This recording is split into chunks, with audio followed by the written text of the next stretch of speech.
కృపామయ TV వీక్షకులందరికీ క్రీస్తువారి పేట శుభాలు వందనాలు తెలియజేస్తా ఉన్నానండి. మనిషి అనేటువంటి ప్రతి ఒక్కడు పాపము చేస్తూ ఉంటాడు. మనకు తెలిసి చేసేటువంటి పాపాలు కొన్ని ఉంటాయి.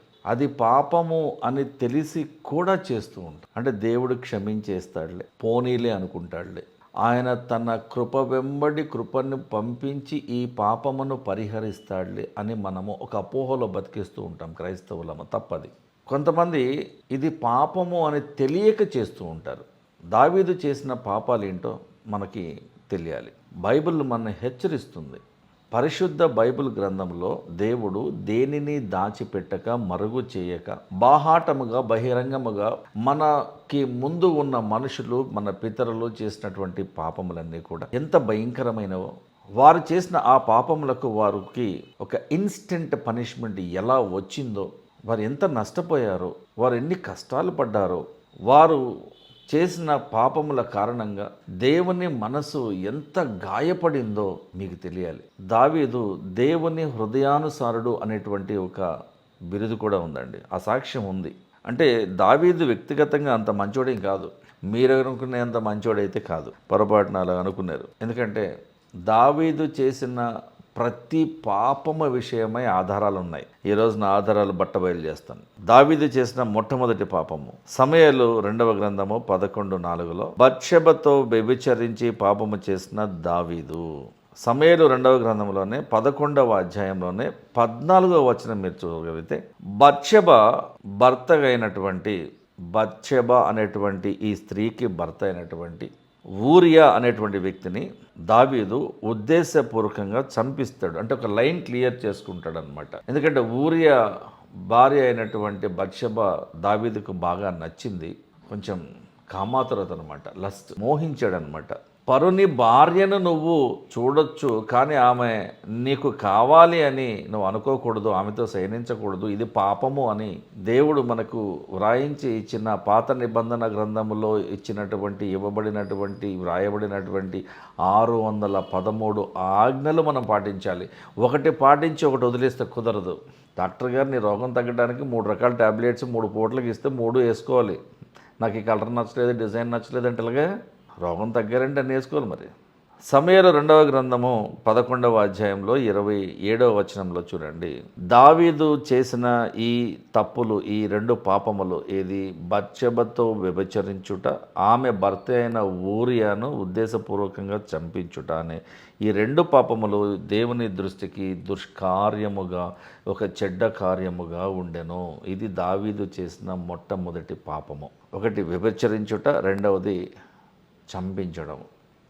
ఇకపోతే దావీదు చేసిన 2వ పాపను గురించి మీకు తెలియాలి. సమూయేలు 2వ గ్రంథము 24వ అధ్యాయము 2వ వచనంలో, రాజు తన యొద్దనున్న సైన్యాధిపతి అయిన యోవాబును పిలిపించి, ఆ రాజు దావీదు మహారాజే, యోవాబును పిలిపించి, జనసంఖ్య ఎంత అయినది నాకు తెలియగలందులకై దాను ప్రాంతము మొదలుకొని బెయేర్షెబా ప్రాంతము వరకు ఇశ్రాయేలు గోత్రములలో నీవు సంచారము చేసి తిరిగి తెలుసుకొని ఆ ఇశ్రాయేలీలందరినీ కూడా లెక్కించమని ఆజ్ఞ ఇచ్చాడు దావీదు. అది తప్పు. ఏంటి ఇప్పుడు దావీదు జనాభా లెక్కలు చేయించటము, ఈ జనాభా లెక్కల యొక్క ఈ జనాభా గణన ఎందుకు తప్పు? ఈ సెన్సస్ అనేటువంటిది దావీదు ఎందుకు చేయించాడండి? చూడండి, ఒకసారి చెప్తాను. ఒకటి, సైన్యములోకి ప్రజలను చేర్చుకోవడానికి ఆ జనాభా గణనను చేయించాడు. రెండవది, జనుల మీద పన్నులు విధించడానికి అలా చేశాడు. మూడవది, తన రాజ్యము ఎంత బలంగా ఉందో తెలుసుకోవడానికి కూడా చేశాడు. దావీదు చేసిన 3వ పాపం ఏంటో తెలుసా అండి? పోలీగమి, బహుభార్యాత్వము. 8 మంది లీగల్ వైఫ్లు ఉండగా ఎంతోమంది ఉపపత్నులను, కాంక్యుబైన్స్ని, ఆ స్త్రీలను మోహించి వారిని ఉపపత్నులుగా పెట్టుకుని ఆయన రాజ్యంలోనే, ఆయన కోటలోనే పెట్టుకున్నాడు దావీదు. కాబట్టి బహుభార్యాత్వము దేవుని దృష్టికి పాపమై ఉన్నది. ఇది దావీదు చేసిన 3వ పాపము. ఇక మనకి బైబిల్లో ఇంకెవరికి 2-3 భార్యలు లేరా అండి అని కొంతమంది ప్రశ్నిస్తారు. ఈ సందర్భంలో ప్రశ్నిస్తారు. తప్పలేదు. మరి సొలొమోనుకి 700 + 300 ఉన్నారు కదా, 700 మంది భార్యలు ఉన్నారు, 300 మంది ఉపపత్నులు ఉన్నారు కదా, మరి నా సంగతి ఏంటి అని అంటే దేవుడు స్వేచ్ఛను ఇచ్చాడు సొలొమోనుకి. రాబోయే సర్మన్లో అతని గురించి మాట్లాడతాను. సొలొమోను యొక్క కామ కోరికలు, ఆయన యొక్క లస్ట్ ఫీలింగ్స్, ఆయన యొక్క కామాతురత, ఆయనకున్నటువంటి ఆ బలహీనత కారణంగా ఎలాగా దేవునికి దూరం అయిపోయాడు సొలొమోను అనే విషయం గురించి నెక్స్ట్ ప్రసంగంలో మాట్లాడతాను. ఇలాగా దావీదు పాపం చేసిన మాట వాస్తవమే. అయితే సొలొమోనుకు తండ్రి అయినటువంటి దావీదు మహారాజుకు 8 మంది భార్యలు ఉన్నారు, బహుభార్యాత్వం. మరి యాకోబును మీరు చూడగలిగితే 4 ఉన్నారు. లేయా ఉన్నది, రాహేల్ ఉన్నది, జిల్ఫా నొకామున్నది, బిల్హా నొకామున్నది. 4 భార్యలు ఉన్నారు. రాజుల మొదటి గ్రంథము 11వ అధ్యాయము 3వ వచనంలో మీరు చూడగలిగితే 700 మంది భార్యలు కలిగినటువంటి మహారాజైన సొలొమోను 300 మంది ఉపపత్నులను కూడా కలిగి ఉన్నాడు. అది ఇంకెంత పెద్ద నెంబరు. ఇంతవరకు ప్రపంచంలో అంత పెద్ద నెంబర్లో భార్యలు ఎవరికి లేరండి. తర్వాత రెహబాము అని ఒక ఆయన ఉన్నాడు, ఈయన కూడా రాజే. మరి సొలొమోనుకి కుమారుడైనటువంటి రెహబాముకి 18 మంది భార్యలు ఉన్నారు, 60 మంది ఉపపత్నులు ఉన్నట్టుగా మనకి లేఖన భాగంలో ఉన్నది. ఇక 4వ పాపము దావీదు చేసినది మనము చూడగలిగితే సమూయేలు మొదటి గ్రంథము 21వ అధ్యాయము 10 నుంచి 15 వరకు ఉంటుంది. దావీదు తన ప్రాణాలను కాపాడుకునే విషయమై, అలాగే మనుగడ సాగించే విషయమై ఫిలిష్తీల రాజైనటువంటి ఆకీషు అనేటువంటి ఒక మహారాజుకు అబద్ధం చెప్తాడనమాట. మరి నిన్ను నమ్మి నీకు ఆశ్రయం ఇచ్చి ఒక ఆశ్రయపురము కట్టుకుంటానంటే, ఒక ఇల్లు కట్టుకుంటానంటే, ఒక కాలనీ కట్టుకుంటానంటే, ఒక గేటెడ్ కమ్యూనిటీ కట్టుకుంటానంటే నీకు నీ 600 మంది ప్రజలకు ఆయన సహాయం చేశాడు కదా, ప్రాంతాన్ని ఇచ్చాడు కదా. అటువంటి ఆకీషు రాజుకు, ఎవరు నమ్మకంగా ఉన్నటువంటి నిన్ను నమ్మిన ఆకీషు రాజుకు నువ్వు అబద్ధం చెప్పడం తప్పే కదా. దేవుడు దాన్ని తప్పుగా కాకుండా పాపంగా పరిగణించాడు.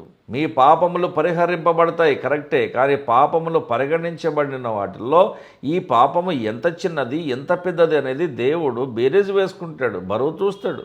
ఇది క్షమించగలిగిన పాపమేనా, ఇది క్షమించబడగలిగిన పాపమేనా కాదా, ఈ పాపమునకు ఇతడు క్షమాపణకు అర్హుడా లేదా శిక్షకు అర్హుడా అనేది మనుషులే కోర్టులో చూస్తున్నప్పుడు దేవుడు చూడ్డాండి, చూస్తాడండి. కాబట్టి దావీదు చేసిన పాపములు ఇవి. మనం ఇటువంటివి చేయవద్దని హెచ్చరిస్తూ దేవుడు మన కొరకు వీటిని వ్రాయించి ఇచ్చాడు. చిన్న ప్రార్థన కొరకే తలలు వంచుదాం. పరలోకమందున్న మా తండ్రి, మా ప్రార్థన ఆలకించండి ప్రభువా. మా కొరకు నీవు ఎన్నో హెచ్చరికలు జారీ చేసి ఉన్నావు. మాకంటే ముందున్న వారందరూ కూడా ఎంతోమంది పాపంలో పడిపోయినారు. చిన్న చిన్న కారణాల వలన, మోహపు తలంపుల వలన, డబ్బు మీద మోజు వలన, రాజ్యాధికారము వలన, రకరకాల విషయాలలో వారు తొట్టుపడి వారిని నుండి వేరైపోయి, లోకంలో కలిసిపోయి, లోకాచారము చొప్పున, లోక సాంప్రదాయముల చొప్పున, లోక మర్యాద చొప్పున బ్రతికి నీకు విరోధముగా పాపము చేసి నీ నుండి విడిపోయి వేరైపోయి నీ ఆశీర్వాదమును పొందుకోలేక, నీవు ఇచ్చే సమాధానమును పొందుకోలేక శాపమును కొని తెచ్చుకున్నటువంటి వారి జీవితాలను మాకు ఒక ఉదాహరణగా ఇచ్చి ఉన్న ప్రభువా. వారందరి వల్ల మీరు బ్రతకకూడదని చెప్పినందుకు ధన్యవాదాలు ప్రభువా. దేవా, మేము అపరిశుద్ధతలో నుండి పరిశుద్ధతలోనికి, అపవిత్రత ఆలోచనల నుండి పవిత్రమైన ఆలోచనలోనికి మేము జీవితంలో కొనసాగించుకునే విషయమే మాకు సహాయం చేయమని యేసుక్రీస్తు వారి పరిశుద్ధ నామంలో ప్రార్థిస్తూ ఉన్నాం తండ్రి. ఆమేన్. Thank you.